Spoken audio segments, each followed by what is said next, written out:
ओम शांति। आज के बाबा के 11 तारीख के महावाक्य हैं। बाबा ने कहा, मीठे बच्चे, बाप मीठे से मीठी सैक्रीन है ना। सैक्रीन किसे कहते हैं? जो बहुत मीठी होती है।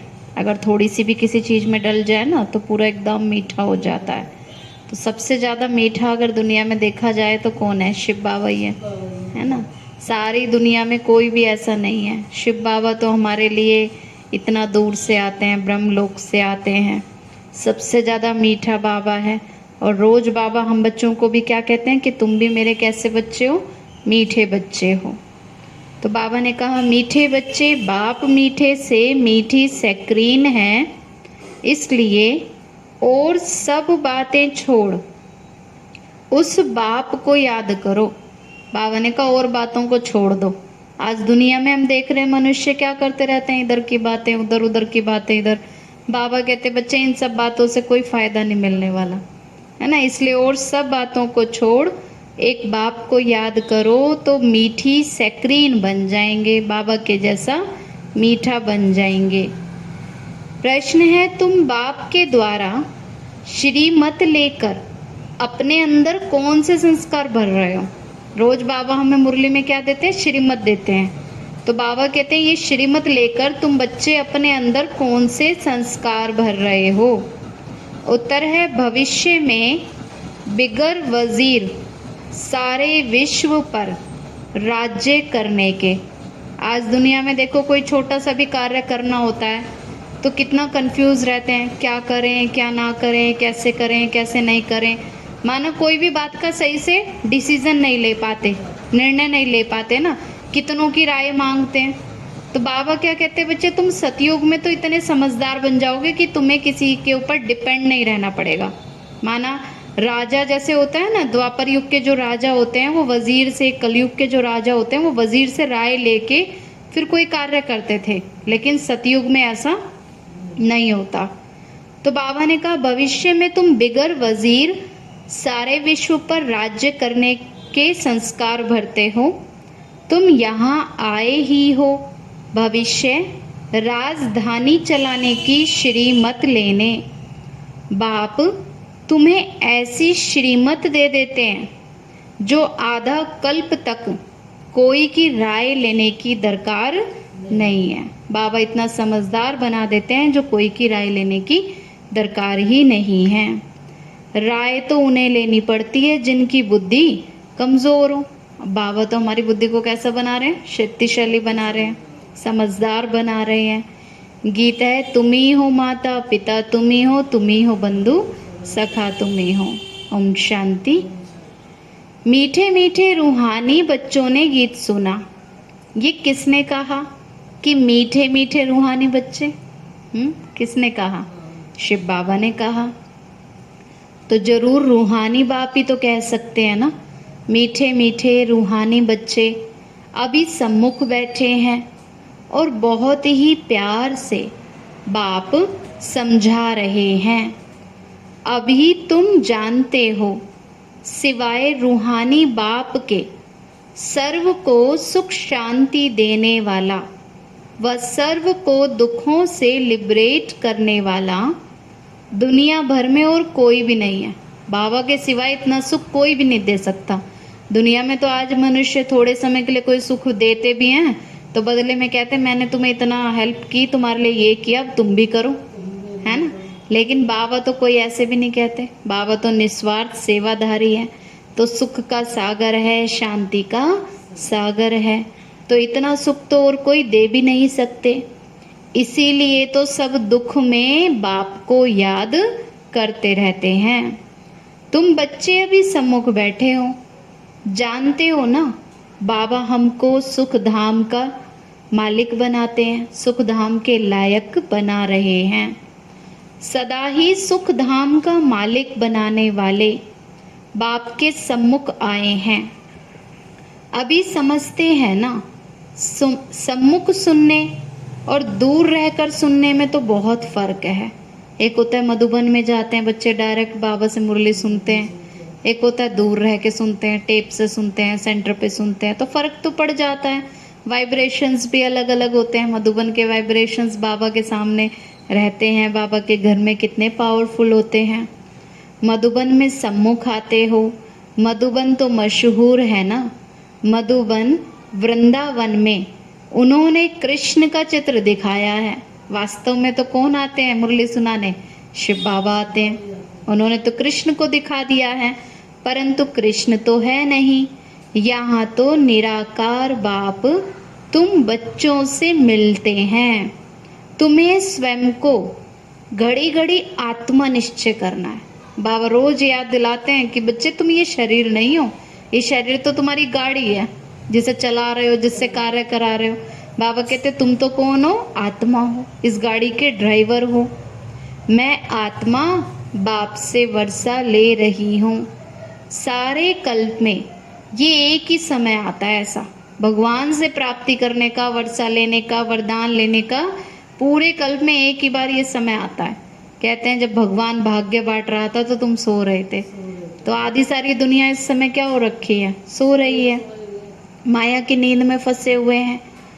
यही तो कल्प का सुहावना संगम युग है। इसका नाम रखा है पुरुषोत्तम। यही संगम युग है जिसमें सब मनुष्य मात्र उत्तम बनते हैं, इसलिए इसको क्या कहते हैं? पुरुषोत्तम। पुरुष आत्मा को कहा जाता है। और बाबा कहते बच्चे इस समय सभी आत्माएं उत्तम बनती हैं ना, पुरुषार्थ करके उत्तम बनते हैं। अभी तो सभी मनुष्य मात्र की आत्मा कैसी बन गई? कलयुग में सबकी आत्मा पतित बन गई, तमो प्रधान बन गए, जो अब फिर से सतो प्रधान बनते हैं। सतो प्रधान है तो मनुष्य उत्तम होते हैं। जब सतयुग में होते हैं तो सतो प्रधान होते हैं, तो उनको क्या कहते हैं? उत्तम कहते हैं। तमो प्रधान होने से मनुष्य भी कनिष्ठ बनते हैं। तो आत्माओं को बाप ही बैठ सम्मुख में समझाते हैं। कनिष्ठ उसको कहते हैं जिसमें कोई भी गुण नहीं होते। तो इस समय कलयुग में सब कैसे बन गए? कनिष्ठ बन गए हैं। अब बाबा आकर के हमें फिर से समझदार बनाते हैं, उत्तम पुरुष बनाते हैं। सारा पाठ तो आत्मा ही बजाती है ना कि शरीर। आत्मा और शरीर जब दोनों का मेल होता है तो पाठ बजता है। आत्मा जब शरीर में प्रवेश करती है तभी तो शरीर भी काम करता है। अगर आत्मा नाश प्रवेश करे तो शरीर तो कोई कार्य कर ही नहीं सकता। तुम्हारी बुद्धि में आ गया है ना कि हम आत्मा असल में तो निराकारी दुनिया व शांति धाम में ही रहने वाली हैं। ये किसी को भी पता ही नहीं है, ना तो खुद समझते हैं ना समझा सकते हैं। माना ज्ञान तो आज मनुष्य की बुद्धि में है ही नहीं। सारा दिन बैठ करके बस इधर उधर की बातें करते रहेंगे ना, ज्ञान की बातें बुद्धि में रहती ही नहीं है, ना समझते हैं ना किसी को समझा सकते हैं। तुम्हारी तो बुद्धि का तालाब खुल गया है, खुल गया है ना। कई बच्चे क्या बीच बीच में फिर बंद हो जाता है, माना दुनियावी बातों में, नेगेटिव बातों में फंस जाते हैं। तुम तो अब समझते हो ना बरोबर, आत्माएं तो सभी परम धाम में रहने वाली हैं। वह है निराकारी दुनिया और ये है साकारी दुनिया। यहाँ हम सब आत्माएं एक्टर्स हैं, पाठधारी हैं।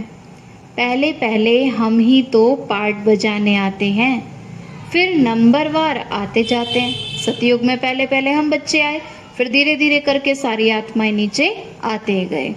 सभी एक्टर्स इकट्ठे तो नहीं आ जाते हैं ना, भिन्न भिन्न प्रकार के एक्टर्स आते जाते हैं। जैसे कोई ड्रामा भी होता है, जब जिसका रोल होता है वो धीरे धीरे बाद में ही आते हैं ना स्टेज पर।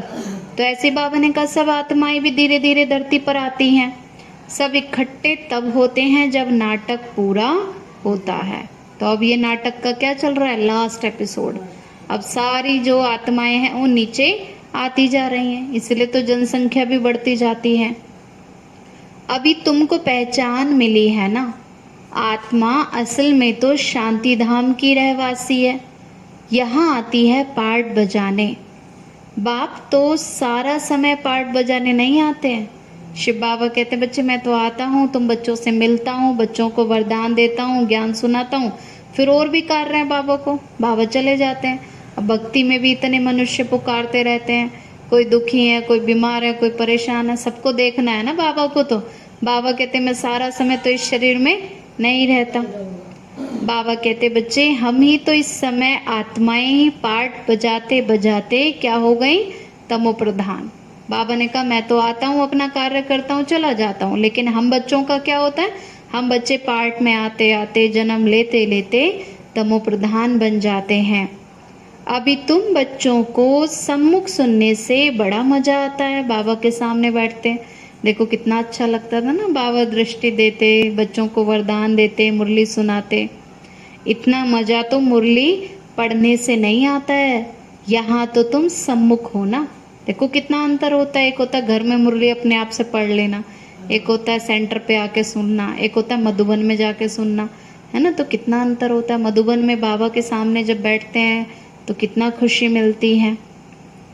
तो बाबा कहते हैं बच्चे यहाँ तुम सम्मुख हो, तो पहले सतयुगी आदि सनातन देवी देवता धर्म वाले ही आते हैं। तुम जानते हो कि भारत गॉड गॉडेस का स्थान था। कब? जब सतयुग था। सतयुग में कौन थे? देवी देवता राज्य करते थे। अभी नहीं है। चित्र देखते हो ना, थे तो जरूर। पहले पहले हम ही तो देवी देवता थे। अपने पार्ट को याद करेंगे कि भूल जाएंगे?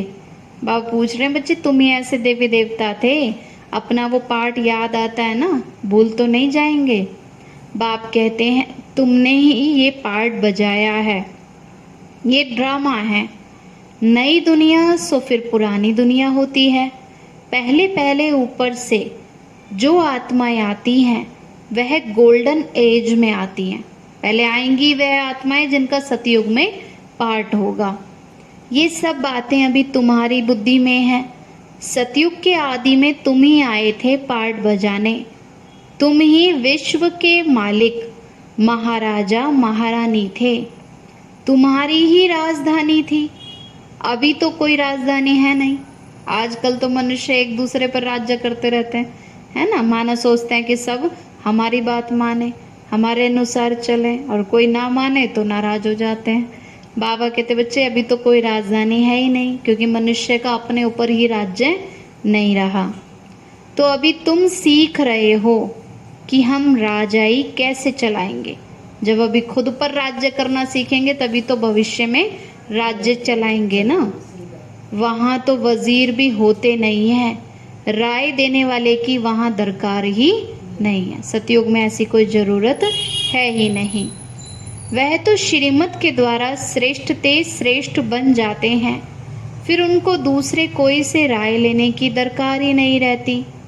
अगर कोई से राय लें तो समझा जाएगा कि इनकी अपनी बुद्धि कमज़ोर है। माना अगर दूसरे से ज़्यादा राय लेते हैं, माना अपनी बुद्धि सही नहीं है डिसीजन लेने के लिए। अभी जो श्रीमत मिलती है वह सतयुग में भी कायम रहती है। अब तुम्हारी आत्मा फ्रेश हो रही है। अभी तुम बच्चों को देही अभिमानी बनना है। शांति धाम से आकर यहाँ तुम टॉकी बने हो। बाबा कहते हैं जब तुम शांति धाम में थे तो कोई बात करना, आवाज़ में आना, ये सब ज़रूरत ही नहीं थी। वहाँ तो साइलेंस में रहते हैं। यहाँ इस दुनिया में आते हैं तो बातों में फंस जाते हैं, देह अभिमान में फंस जाते हैं। बाबा कहते हैं बच्चे ये बड़ी समझने की बातें हैं। जैसे बाप में सारा ज्ञान है ना, वैसे तुम्हारी आत्मा में भी अब ज्ञान है। आत्मा ही तो कहती है कि हम एक शरीर छोड़कर संस्कार अनुसार फिर दूसरा जन्म लेते हैं। पुनर्जन्म भी जरूर होता है। जैसे जैसे हमारा हिसाब किताब होता है कर्मों का, उस अकॉर्डिंग हम जन्म लेते हैं। आत्मा को जो भी पार्ट मिला है वह बजाती रहती है और फिर संस्कारों के अनुसार ही दूसरा जन्म लेती रहती है। जैसे हमारे संस्कार होते हैं फिर वैसे ही हमें दूसरा जन्म मिलता है। आत्मा की दिन प्रतिदिन प्योरिटी की डिग्री कम होती जाती है। सतयुग में और ज़्यादा पवित्र थी आत्मा, त्रेता में आए तो थोड़ी सी कमी हो गई, द्वापर में आए तो और कमी हो गई। प्योरिटी धीरे धीरे डिग्री उसकी कम होती गई। पतित अक्षर तो द्वापर के बाद ही काम में लाते हैं, फिर भी थोड़ा सा फर्क तो जरूर पड़ जाता है। सतयुग से त्रेता में आए तो थोड़ा सा फर्क तो जरूर पड़ जाता है। पतित तो नहीं कहेंगे त्रेता में भी, लेकिन थोड़ा सा फर्क पड़ जाता है। अब तुम नया मकान बनाओ, 1 मास के बाद भी जरूर कुछ तो फर्क पड़ेगा ना, चाहे 1 महीना ही पुराना हो, पर ये तो नहीं कहेंगे ना कि एकदम बिल्कुल नया है ना। 1 महीने बाद भी थोड़ा थोड़ा कहीं कहीं कुछ कुछ फर्क पड़ जाता है। तो अभी तुम तो समझते हो, बाबा हमको वर्षा देते हैं। बाबा कहते हैं हम आए हैं तुम बच्चों को वर्षा देने, जितना जो पुरुषार्थ करेंगे उतना पद पाएंगे। बाप के पास कोई फर्क नहीं है। बाबा ये नहीं कहते कि किसी के लिए ज्यादा वर्षा देंगे, किसी को कम देंगे। बाबा कोई भेदभाव थोड़ी करते हैं अपने बच्चों के बीच में। बाबा ने तो खुला ऑफर दिया हुआ है, बच्चे जितना पुरुषार्थ करो उतना वर्षा ले सकते हो। बाबा के पास कोई फर्क नहीं है। बाप तो जानते हैं कि हम तो आत्माओं को पढ़ाते हैं। बाबा तो शरीर थोड़े देखते हैं, आत्माओं को पढ़ाते हैं। आत्मा हर एक अपने लिए ही तो पुरुषार्थ करती है। मेल फीमेल की दृष्टि यहाँ नहीं रहती है। दुनिया में तो भेदभाव करते हैं ना, पुरुषों में स्त्रियों में अंतर कर देते हैं। आजकल पुरुष प्रधान समाज है, तो हर चीज में माना पुरुषों को समझते हैं कि बहुत पावरफुल है, समझदार हैं। लेकिन बाबा जब से आए तो बाबा ने क्या किया, माताओं को ऊंचा उठाया कि माताएं तो स्वर्ग का द्वार खोलती हैं। तो बाबा के पास तो बाबा ने कहा बच्चे कोई ऐसे भेद की बात है नहीं, बाबा तो सब आत्माओं को देखते हैं। तुम सब बच्चे बेहद के बाप से वर्षा ले रहे हो। सभी आत्माएं ब्रदर्स हैं जिनको बाप पढ़ाते हैं, वर्षा देते हैं। बाप ही रूहानी बच्चों से बात करते हैं कि हे लाडले मीठे सिकी लदे बच्चों, तुम बहुत समय पाठ बजाते बजाते अब फिर आकर मिले हो अपना वर्षा लेने। बाबा बच्चों से बात करते हैं कि बच्चे बहुत टाइम हो गया बाबा से दूर रहते हुए, आत्माओं को 5000 वर्ष हो गए ना सृष्टि पर आए हुए। तो बाबा कहते बच्चे अब तुम बाबा से मिले हो अपना वर्षा लेने के लिए। यह भी ड्रामा में नूंद है, शुरू से लेकर पार्ट नूंदा हुआ है।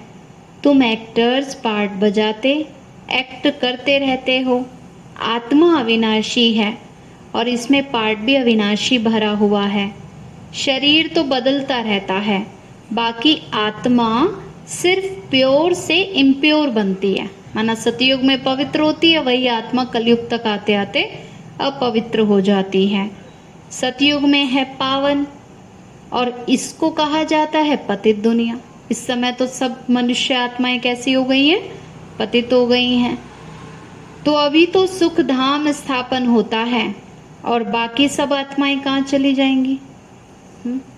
बाबा ने कहा सतयुग बन रहा है तो जो आत्माएं सतयुग में नहीं आएंगी वो कहाँ रहेंगी, शांति धाम में रहेंगी। तो अभी ये बेहद का नाटक आकर अब पूरा हुआ। सब आत्माएं मच्छरों में सल जाएंगी। इस समय तो कोई भी आत्मा जाए तो पतित दुनिया में उनकी क्या वैल्यू होगी। बाबा कहते हैं अगर इस समय कोई भी आत्मा आए तो पतित दुनिया में उसकी क्या वैल्यू होगी। वास्तव में वैल्यू तो उनकी है जो पहले पहले नई दुनिया में आते हैं, क्योंकि जो सतयुग वाली आत्मा उसकी तो कितनी वैल्यू है, उनको तो देवी देवता कहा जाता है। कलयुग में जो आत्माएं हैं वो तो थोड़ा सा सुख देखते हैं, फिर बाद में दुखी दुख देखते रहते हैं, है ना। तो सतयुग के कंपैरेटिवली तो उनको कोई सुख मिलता नहीं है। तो बाबा ने कहा बच्चे नई दुनिया थी ना, सतयुग को नई दुनिया कहते हैं, वही फिर अब पुरानी बनी है। नई दुनिया में तो देवताएं थे, वहां तो दुख का नाम भी नहीं था। और यहाँ तो क्या है, दुख ही दुख लगा हुआ है। अब बाबा आकर पुरानी दुख की दुनिया से हमें लिबरेट करते हैं। ये पुरानी दुनिया बदलनी जरूर है, जैसे दिन के बाद रात और रात के बाद फिर से दिन होता है। तुम समझते हो ना, बरोबर हम सतयुग के मालिक बनेंगे तो हम क्यों ना आत्मा निश्चय कर और बाप को याद करें। कुछ तो मेहनत करनी होगी। बाबा कहते सतयुग में जाना है, देवी देवता बनना है तो ऐसे ही थोड़ी चले जाएंगे। थोड़ी तो मेहनत करनी पड़ेगी। अब स्कूल में भी स्टूडेंट होते हैं तो ऐसे ही थोड़ी फर्स्ट आ जाते हैं या अगली क्लास में चले जाते हैं, मेहनत करते हैं तब तो आगे बढ़ सकते हैं ना। राजाई पाना कोई सहज थोड़ी है, बाप को याद करना है ना। ये माया का वंडर है जो घड़ी घड़ी तुमको बुला देती है। बाबा कहते मैं रोज याद दिलाता हूँ बच्चे याद में रहो, भूलो नहीं, और माया क्या करती है, घड़ी घड़ी बच्चों को भुला देती है। इसलिए इसके लिए ये उपाय रचना चाहिए, प्लानिंग करनी चाहिए बुद्धि में कि हम कैसे बाबा को याद करें। ऐसे नहीं मेरा बनने से याद जम जाएगी। कई बच्चों से जैसे पूछते हैं ना कि आप बाबा की याद में रहते हैं, तो कहते हैं हम तो हैं ही बाबा के बच्चे, है ना, माना हमें याद करने की क्या जरूरत है, हम तो हैं ही बाबा के बच्चे। बाबा कहते बच्चे केवल बाबा के बन गए, खाली उसी से थोड़े काम चल जाएगा, याद भी तो जरूरी है ना, योग करना भी तो चाहिए ना। तो बाबा ने कहा बच्चे ऐसे नहीं कि मेरा बनने से याद जम जाएगी, बाकी पुरुषार्थ क्या करेंगे, नहीं, जब तक जीना है तब तक पुरुषार्थ तो करते रहना है ना, ज्ञान अमृत पीते रहना है। ये भी समझते हो हमारा अब ये अंतिम जन्म है, इस शरीर का भान अब छोड़कर देही अभिमानी बनना है, ग्रस्त व्यवहार में भी रहना है और पुरुषार्थ भी जरूर करना है। सिर्फ अपने को आत्मा निश्चय कर बाप को याद करो। तो अमेव माता श पिता त्वमेव, है ना, बाबा के लिए तो कहते हैं कि तुम ही माता हो, तुम ही पिता हो। ये सब भक्ति मार्ग की महिमा है। तुमको तो सिर्फ एक अल्फ को याद करना है, एक ही मैं सक्रीन हूँ। शिव बाबा कहते बच्चे एक ही मैं सक्रीन हूँ, तुम भी और सब बातें छोड़ बहुत मीठी सक्रीन हो जाओ। जैसे बाबा मीठा है ऐसे ही मीठे बन जाओ। अभी तुम्हारी आत्मा तमो प्रधान बन गई है, अब उसको सतो प्रधान बनाने के लिए क्या करना है, याद की यात्रा में रहो। सबको यही बताओ ना, बाप से सुख का वर्षा लो, और सुख तो होता ही है सतयुग में। सुख धाम स्थापन करने वाला तो बाप ही है। बाप को याद करना बहुत सहज है, परंतु माया का ओपोजिशन भी बहुत है। इसलिए कोशिश कर मुझे याद करो तो खाद निकलती जाएगी। बाबा कहते माया तो आएगी तुम्हें हिलाने के लिए, लेकिन फिर भी क्या करना है, माया की बातों में नहीं आना है, जितना हो सके बाबा को याद करते रहना है, तो खाद निकलती जाएगी, माना जो अवगुण है वो निकलते जाएंगे। सेकंड में जीवन मुक्ति गाया जाता है ना, सेकंड में कैसे कि बाबा पर निश्चय हुआ तो वो बच्चे जीवन मुक्ति में आएंगे जरूर, सतयुग में आएंगे जरूर। तो इस ड्रामा में हर एक को अपना पार्ट रिपीट करना है। इस ड्रामा के अंदर सबसे जास्ती हमारा पार्ट है, सुख भी सबसे जास्ती हमको मिलेगा। बाप कहते हैं तुम्हारा देवी देवता धर्म तो बहुत ही सुख देने वाला है, और तो बाकी सभी शांति धाम में चले जाएंगे हिसाब किताब चुकतू करके। जास्ती विस्तार में अब हम क्यों जाएं, बाप तो आते ही हैं अब सबको वापस ले जाने, मच्छरों सदृश सबको ले जाते हैं। शरीर तो खत्म हो जाएंगे, बाकी आत्मा जो अविनाशी है वह हिसाब किताब चुकतू कर चली जाएगी, है ना। आत्माएं सारी ऐसे ही नहीं जाएंगी जब तक हिसाब किताब चुकतू ना हो। ऐसे नहीं कि आत्मा आग में पड़ने से पवित्र होगी, आत्मा को तो याद रूपी योग से ही पवित्र होना है। दुनिया में कहते हैं ना अग्नि परीक्षा को पास किया सीता ने, तो वो कौन सी सीता थी, वो आत्मा रूपी सीता थी ना। अब जीवन में इतने विघ्न समस्याएं आती हैं तो ये क्या है, हिसाब किताब है। और बाबा कहते हैं इसको कैसे पार कर सकते हैं, योग की अग्नि से। जब योग पावरफुल होगा तो हिसाब किताब जल्दी जल्दी पूरे होते जाएंगे, आत्मा के पापों का बोझ उतरता जाएगा।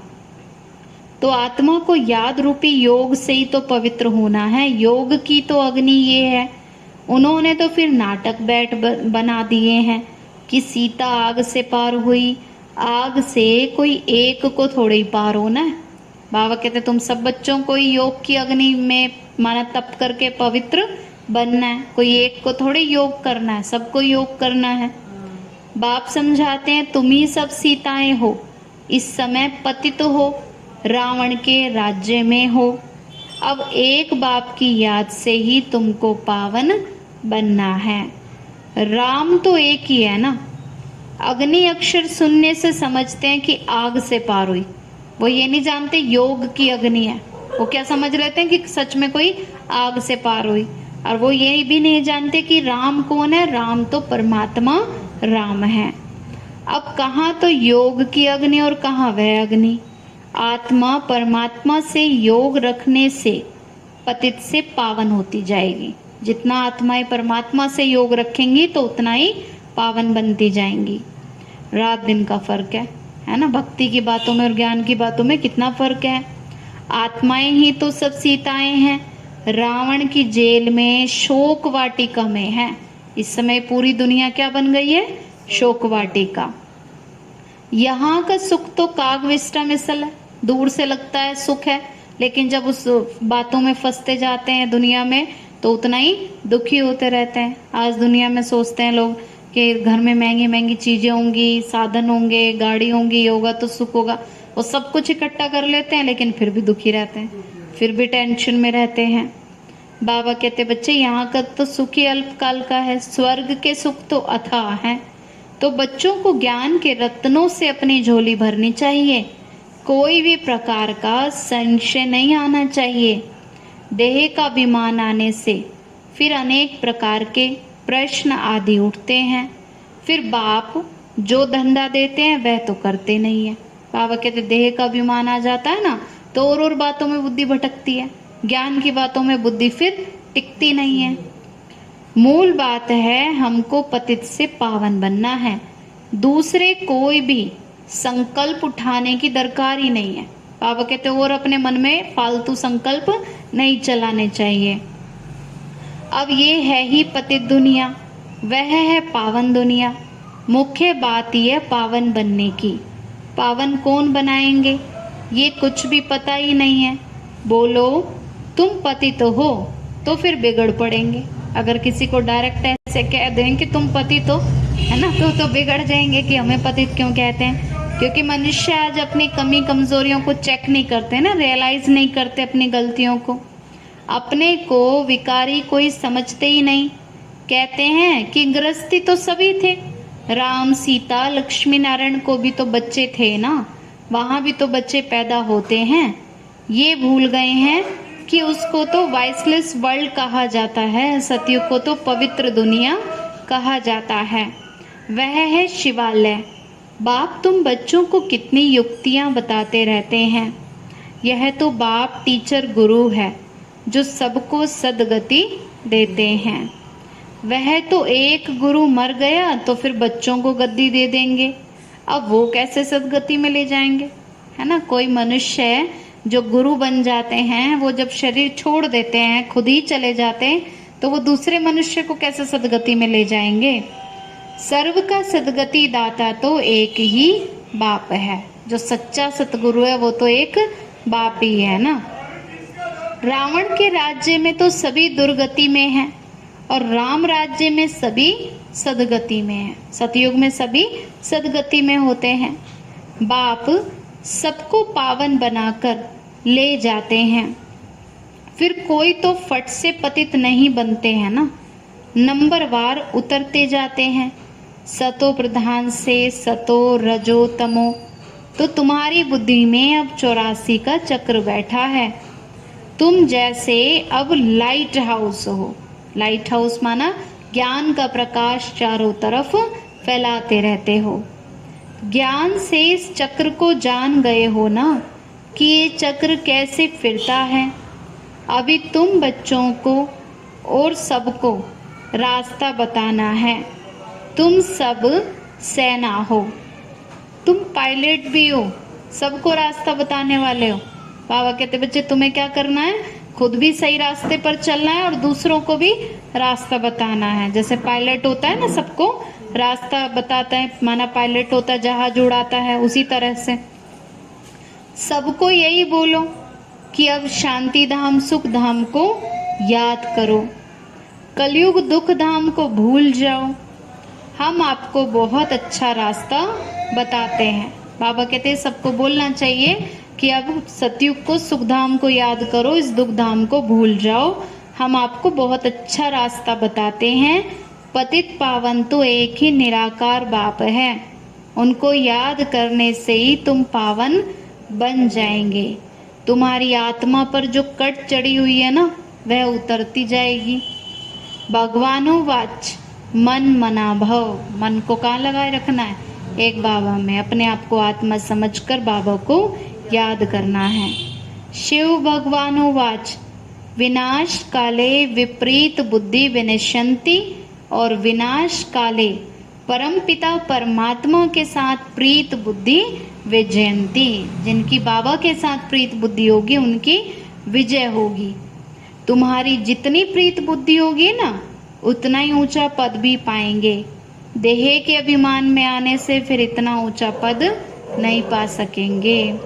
अच्छा मीठे मीठे सिकीलदे बच्चों प्रति माता पिता बाप दादा का याद प्यार और गुड मॉर्निंग। रूहानी बाप की रूहानी बच्चों को नमस्ते। रूहानी हम बच्चों की रूहानी माता पिता बाप दादा को नमस्ते नमस्ते नमस्ते। बाबा नमस्ते। सदा रहें हंसते और हंसाते और बन जाएं फरिश्ते। शुक्रिया बाबा, शुक्रिया बाबा, शुक्रिया बाबा। धारणा के लिए मुख्य सार है, ज्ञान के रत्नों से अपनी झोली भरनी है। किसी भी प्रकार का संशय नहीं उठाना है। कई बच्चे होते हैं ना, थोड़ा सा कोई विघ्न जीवन में आ जाता है तो सोचते हैं हम तो ज्ञान में चलते हैं, फिर भी ऐसा क्यों हो गया हमारे साथ। देखो अब तो समय कलयुग का चल रहा है, कभी किसी के साथ कुछ हो रहा है, किसी के साथ कुछ हो रहा है। बस भगवान को हम याद करेंगे, जितना बाबा की याद में रहेंगे, श्रीमत पे चलेंगे, तो हर विघ्न को पार करने की शक्ति हमें मिलती रहेगी, बाबा का साथ मिलता रहेगा। तो जितना हो सके बाप को याद करने का पुरुषार्थ कर पावन बनना है। बाकी प्रश्नों में नहीं जाना है। बाबा कहते बच्चे तुम्हारा फोकस होना चाहिए पावन बनने पर, योग करने पर, बाकी और फालतू के प्रश्नों में नहीं जाना चाहिए। सेकंड है, एक बाप से सच्ची प्रीत रखकर बाप के समान मीठी सेक्रीन बनना है। बाबा के समान क्या बनना है? मीठी सेक्रीन बनना है। वरदान बाबा ने दिया, हर एक की राय को रिगार्ड दे। विश्व के द्वारा रिगार्ड प्राप्त करने वाले बालक सो मालिक भव। हर एक की राय को रिगार्ड दे। विश्व के द्वारा रिगार्ड प्राप्त करने वाले बालक सो मालिक भव। चाहे कोई छोटा हो या बड़ा, आप हर एक की राय को रिगार्ड जरूर दो। माना कोई बात होती है ना, कोई किसी के बारे में, बात के बारे में राय देते हैं तो उनकी बात सुननी जरूर चाहिए। ये नहीं कि नहीं इसे तो समझ नहीं है, इससे क्या पूछना। बाबा कहते बच्चे सबकी राय सुनो, सबको रिगार्ड दो, फिर बाद में जो सही लगे वो बाबा से पूछ के वो डिसाइड करो, डिसीजन वो लो। लेकिन ये ना हो कि ये तो छोटा है तो इससे नहीं पूछो, उनकी बात नहीं सुनो। कई बार छोटे भी समझदारी की बात कर लेते हैं, है ना। इसलिए क्योंकि कोई की भी राय को ठुकराना गोया अपने आप को ठुकराना है। इसलिए यदि किसी के व्यर्थ को कट करना भी है तो पहले उसे रिगार्ड दो, स्वमान दे, फिर शिक्षा दो। ये भी तरीका है। अब देखो बाबा इतनी हाईएस्ट अथॉरिटी है, फिर भी बाबा बच्चों को पहले आगे रखते हैं। ब्रह्मा बाबा ने भी हमेशा बच्चों को आगे दिया, आगे किया। बाबा कहते चलो बच्चे, अगर आपको कोई की बात सही नहीं भी लगती है ना, तो पहले उनकी बात को सुनो, समझो।